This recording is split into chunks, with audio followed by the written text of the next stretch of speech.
Hello, everyone. This is Larry Lundy, CSO at Hash AI and Chief Security Officer at MetaTrust Labs. We have a special guest and a legend in the house for hashing it out with Larry. We have the one and only, no introduction needed, Luke Wright from the Litecoin diaspora, one of the head devs and original OG devs. Big man in the space, not just a developer, but an accomplished actor and many other things. I'll let him do the rest of the introduction. But Luke, thank you so much for making the time to meet all of the hashers and the rest of the people in the diaspora of POW and DeFi in general. Thank you so much.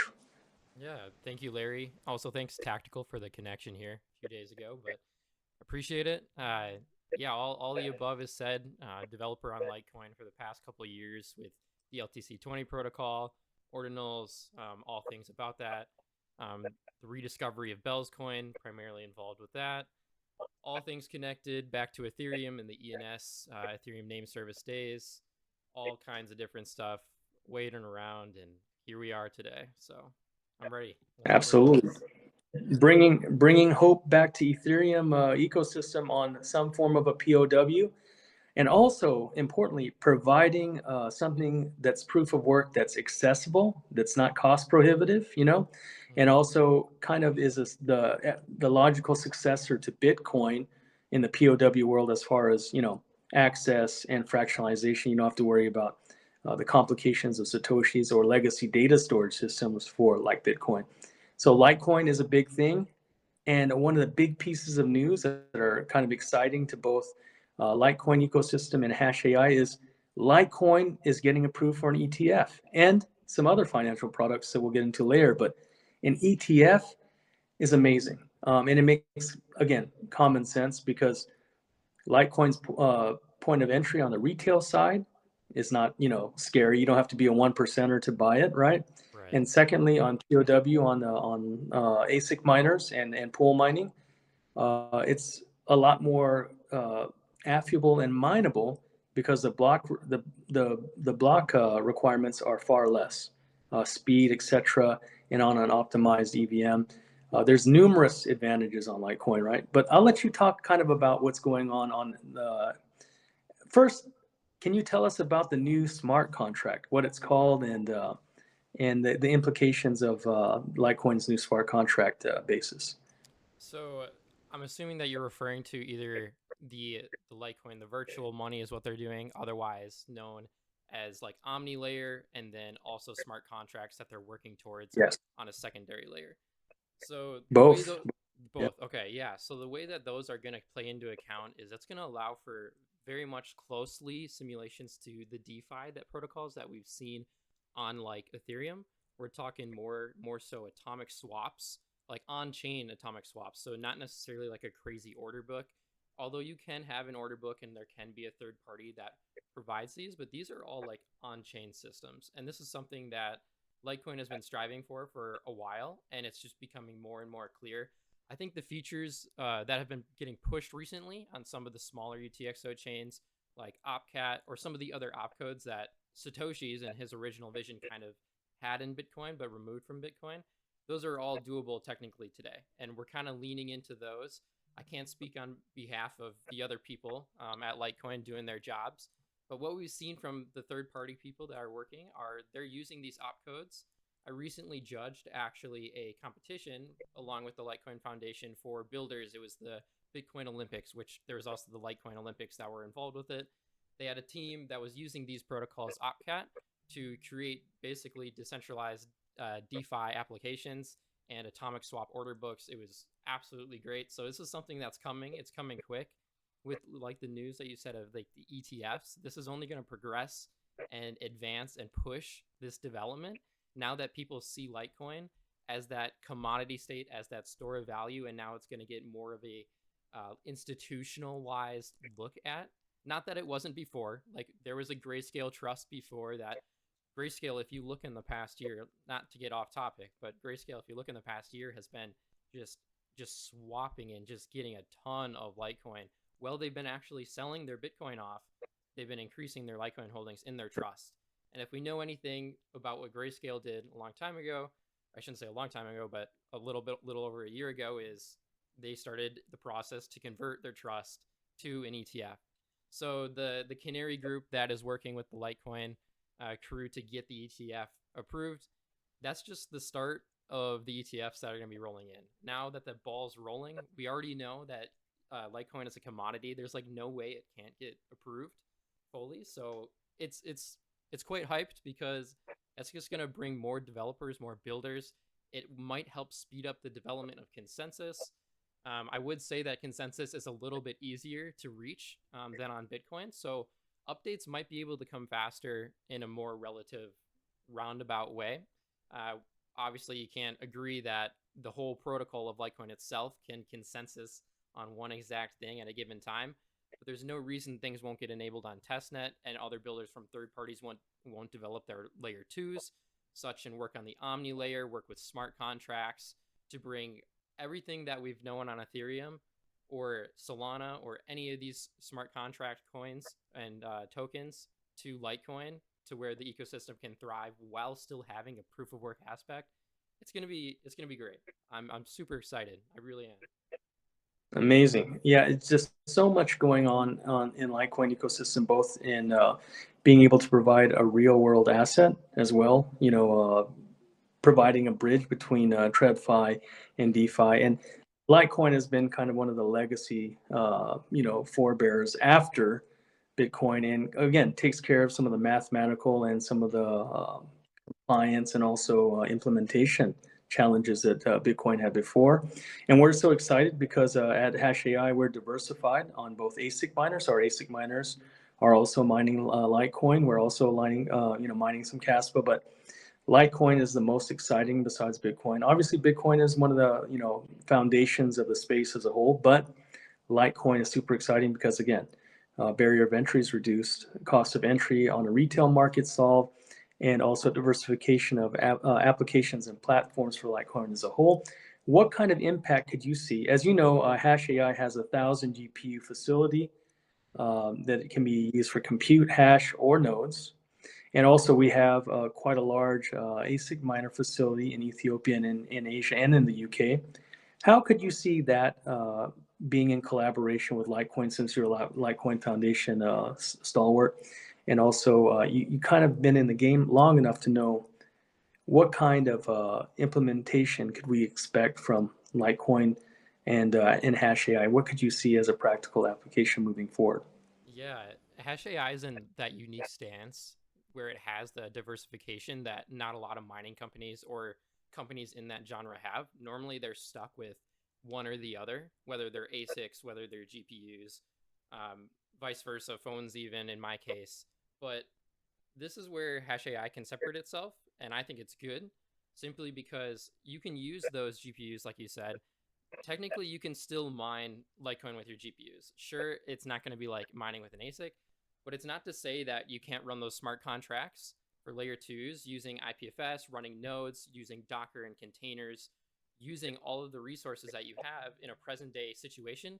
Like this could even be like loading up like large learning language models, the LLMs, onto these containers, onto these GPUs, and actually Yep. deploying them on smart contracts that live in the Litecoin ecosystem, or really any ecosystem per se. So it's Sure. not to say that this can't happen.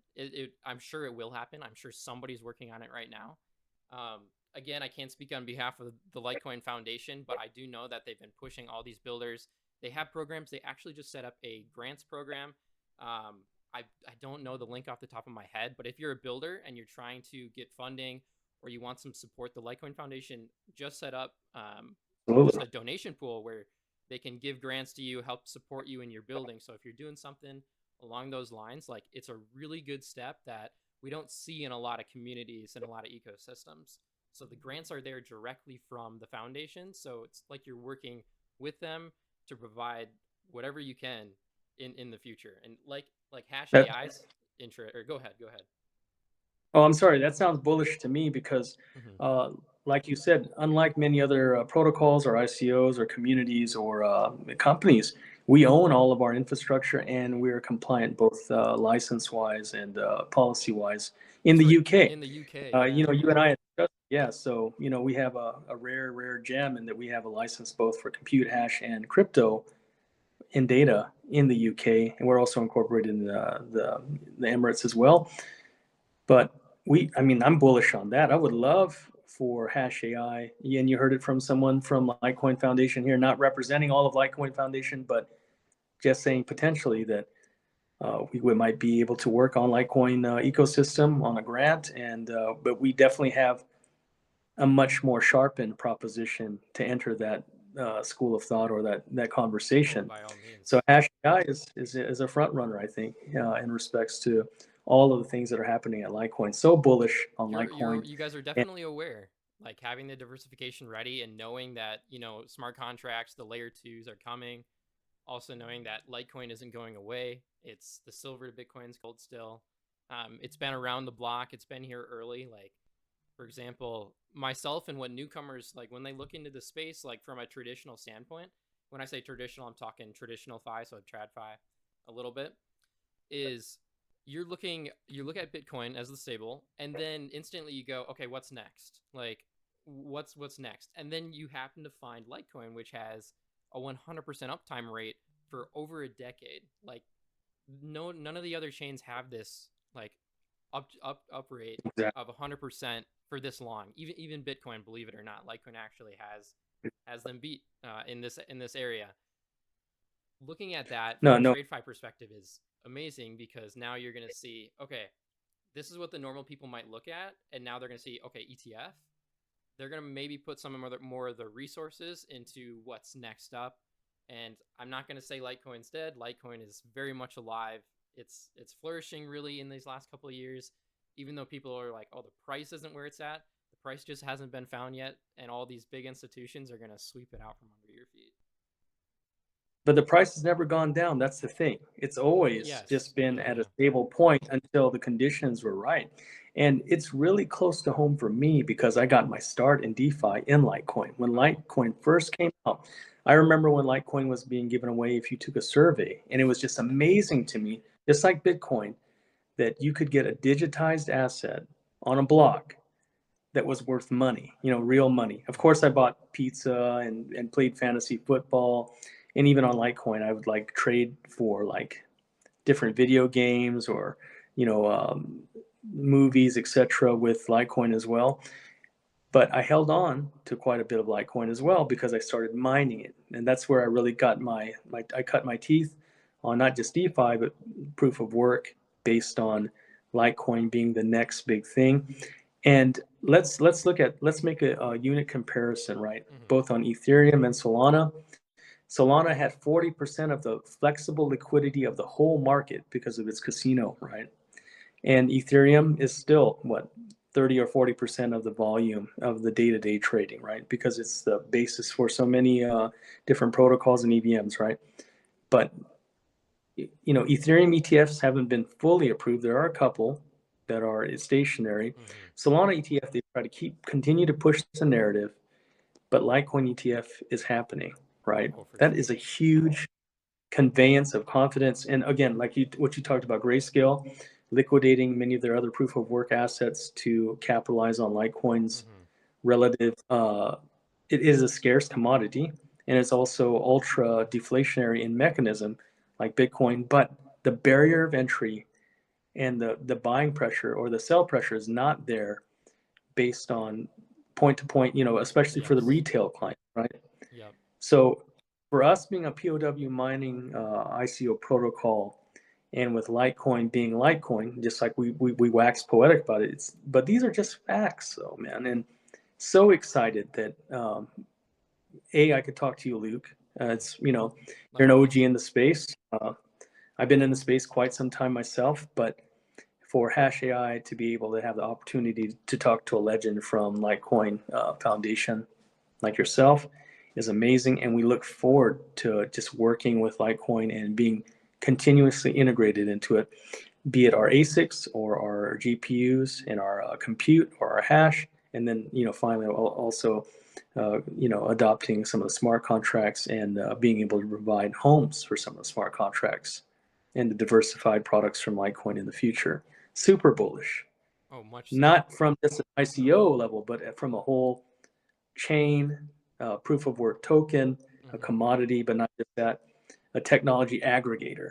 So Yes. Yeah. on the cutting edge, it's really in the name, at the speed of light, Litecoin. So Literally. Yeah, that's the other thing that I mean everybody knows, but it is 4 times faster than our starter off coin Bitcoin. So it's 4 times faster. It actually has, even though the market cap of coins, I think Litecoin's at like rank 20 right now based on market cap. It's actually number 6, I believe, by liquidity. So yes, that's massive. Like Litecoin is all over, which means that it's very evenly distributed, which is very more decentralized than a lot of different coins in terms of token holders and what people actually have. So that's great that the liquidity is so spread out, but also so vast at the same time. Where mining Litecoin like yourself, or eventually in the future maybe running smart contracts on layer twos that work with Litecoin and providing that. Hash AI is positioning themselves in that respect, like in a very good ecosystem. And it's not to say that Litecoin is Litecoin. You have the whole crypto ecosystem, because basically the whole crypto ecosystem is a huge family that's merged mine together and is literally like they're stepping it up in the last couple of years, I will say. yeah. I mean, yeah, it goes beyond Litecoin, but Litecoin can be like the vehicle Oh for yeah. being a consensus protocol for the rest of these converged miners or minables and all of these other proof of work assets, right? And that's what I wanted to get into next: the relative safety of Litecoin Mm-hmm. as a POW. Both in pool mining and also ASIC mining. It has relative safety advantages over, for example, Bitcoin Mm-hmm. or some of the other POWs. We won't talk about it because we're talking about Litecoin now, right? But there are some intrinsic safety values that Litecoin brings, and that with HashAI having, such a large GPU protocol that is secured by MetaTrust, not shilling MetaTrust, but I am the chief security officer there, so I have to do a little bit of mentioning that we are very familiar. We got our start advising a lot of proof of work miners on their first generation pools, and then obviously integration into blockchains on EVM. So we have quite a bit of experience, but I know how safe Litecoin is relatively compared to other proof of work miners, commodities. Could you speak a little bit on that, Luke? Sure. I think for those of you who don't know, the hash rate on the network is primarily what defines security in general. So the hash rate that Litecoin has is secured by itself, of course. It's at, I think it reached 1.9 petahash recently, which is very significant. It's the highest it's been all time. So Litecoin also has these other networks that it's merged mined with. So that's going to be Dogecoin, Bellscoin, and a few others, where miners are also receiving those rewards. But if people are mining those, you're actually also securing Litecoin's network, and Litecoin is also securing their network. So Litecoin's in a unique circumstance where the coins that it's mining, that it's merged mined with, are also very prominent, very well mined and maintained coins. So the Yes. security aspect is very significant. And Yes. the liquidity that we've talked about just a little bit ago is super important, because you can have security, but if you don't have liquidity, your chain will ultimately be unsecure, because hash rate is going to fall off and nobody's going to be there. But since there's liquidity, there's hash rate, there's security, and the security probably won't go away, because obviously there's Dogecoin, there's Bellscoin, and there's a few others that are really up encumbered in there. So it's amazing to see Litecoin at the status and continuing to grow in hash rate for overall security for everybody. And this is something that a lot of people look at. They're like, when price goes down on tokens or on coins, sometimes you'll have miners drop off, which means you're getting more and more into that security risk. The also secure thing that people don't realize is mining with script or ASICs in general is going to be mined with pools. It's no longer are the days where you can be a solo miner. Oh, I wish, but those days are gone. You're mining in pools, so we do have to Sure. look out and watch out for those pools. If they do get towards that 50% rate, Litecoins or the script algorithm is actually a little bit more diverse in terms of total hashing power, where no pool owns a big significant portion over the other. Bitcoin, on the other hand, might have a pool that's a little bit higher up in hash rate. It's still very secure. I'm not denying the security of Bitcoin by any means, but No, those are no. those are the things that you have to look at, and it's very evenly distributed between many different pools. I think Via BTC is currently the leading pool with like 300 to 400 terahash of network strength, which is very significant on script, of course. So yeah. Yes, yes. But I mean, like you said, that Litecoin is very unique in that it's like a consensus POW. You couldn't have a Dogecoin without Litecoin as its fractional, basically, Right. and it provides Yes. a buffer and a foundation for like Bells and also for Doge and like 5 or 6 other major tokens that that we can mention on Yeah. another Yeah. time. But so when you mine, so basically when you're saying you're mining Litecoin on a pool with lots of hash rate to go along with the hash rate that's written in script intrinsically on Litecoin, that you have the option to diversify both on pool and POWs, basically as a Litecoin as a consensus POW or a gateway. That's amazing. And I couldn't see why HashAI's infrastructure, with the amount of compute power we have and proof of work mining apparatus we have, couldn't be a game changer with Litecoin moving forward. So thank you so much for explaining the safety apparatus, the relative speed and safety of Litecoin as a gateway token for all of the other mineable POWs in its vector, right? That's amazing. That's a great explanation that you gave. Appreciate it. Yeah. Appreciate it so much. So Luke, you broke it down, man. I don't want to take too much more of your time, but I hope that I can have you on some other spaces and some more videos to meet and to kind of talk with Hash AI community and Hash AI developers, because we're big into POW mining. We're big into supporting Litecoin. Litecoin's, again, I'm one of the main core team and the officers, and my background is in mining, and I've always supported Litecoin. So it's been in the stars for us to meet. I'm so happy that we're able to meet together. And again, thank you for your time. Likewise. You're an amazing human. Appreciate you so much, man. Yes. Thank you. Appreciate it. Shout out to Hash AI. All Thank right. you guys. Thank you so much. And yeah, Hash AIs, all the hashers out there, please follow Luke on socials. Luke, do you want to give everyone your socials on X? Yeah, sure. It's gonna be my name, Luke Wright with a W, and then Main, MAIN. All the socials are the same tag. There you go. Amazing. Thank you so much, Luke, for your time. And you heard it here. Luke's going to be around, and we're going to talk more things about Lightchain, its associated ecosystem and infrastructure, and the ETF, and as well as Hash AI and its integration with Litecoin. So thank you so much, Luke, for your time today. And as always, we'll hash it out later. Talk to you soon.